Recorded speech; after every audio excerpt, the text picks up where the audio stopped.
Now let's call on Bulacan Province.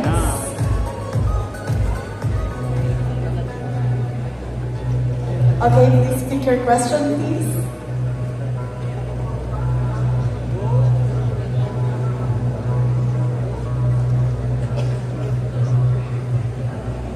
Your question is, Jose Rizal is often considered as a symbolic king of Filipino intellect and patriotism. How does his legacy inspire us as Filipino?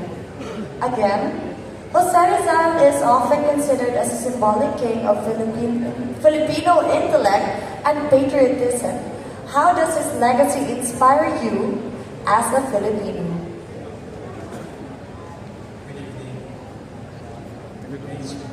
Na-inspire ako kay Dr. Jose Rizal sapagkat hindi lahas ang panlaban sa lahat. Minsan, kailangan natin gamitin ang talino at utak natin at hindi natin kailangan maging malas. Maraming salamat. Thank you so much, Mr. Bulacan Province. Moving on to Pasig City. Parang ang dami mong fans tonight. Alright, please pick your question.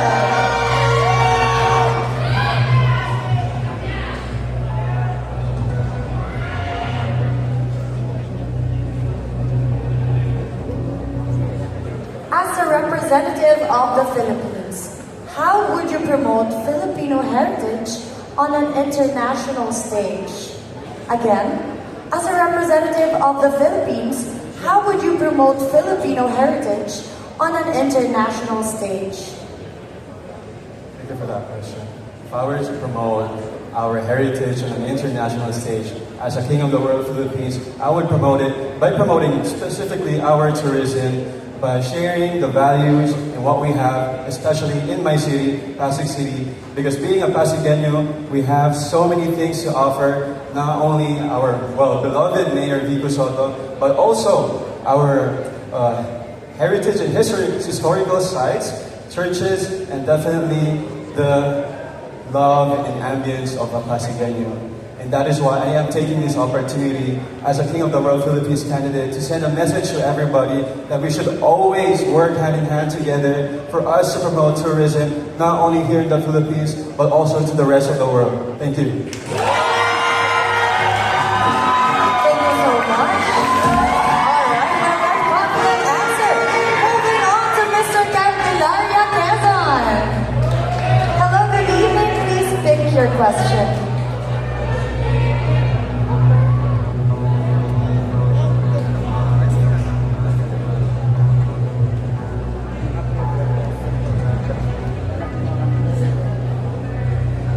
Your question is, the Bayanihan spirit reflects unity among Filipinos. How would you incorporate this value into your reign as King of the World Philippines? Again, the Bayanihan spirit reflects unity among Filipinos. How would you incorporate this value into your reign as King of the World Philippines? Ang ating bansa ay nakakaranas ngayon ng hindi pagkakaintindihan.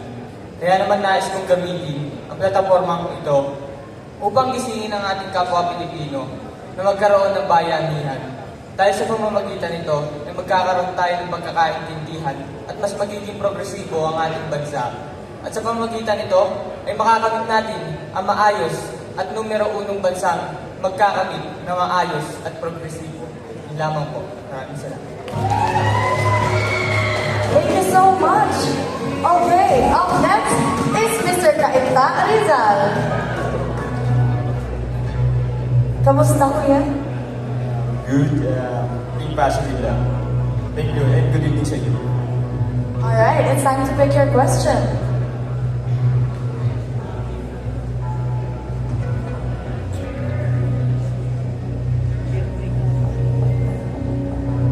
Okay, your question is, what legacy do you hope to leave behind as King of the World Philippines? Again, what legacy do you hope to leave behind as King of the World Philippines? As a King of the World Philippines, the legacy, in Tagalog, ang may iwanan kong legacy sa mga nakarami is hope, passion, and creativity. And of course, kailangan natin magbigay ng malalim na pangunawa sa bawat isa at magbibigay ng pagmamahal. Thank you.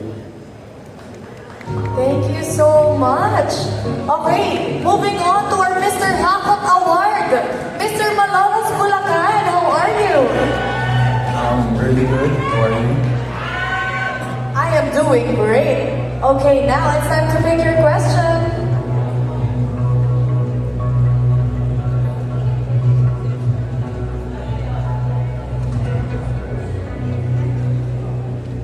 Your question is, if crowned, how would you use your title to empower young men in the Philippines to become leaders in their communities? Again, if crowned, how would you use your title to empower young men in the Philippines to become leaders in their communities? Thank you. Good evening, everyone. Hi. Okay, if I am crowned as your King of the World Philippines, first, I would empower them by encouraging to take that step. Take that step. No matter how scared you can be, no matter how afraid you are, because taking that step might mean making that mistake, but mistakes can give you learning, and learning empowers you to be inspired, to be motivated, and to be just of service for the people, by the people, and of the people. Thank you.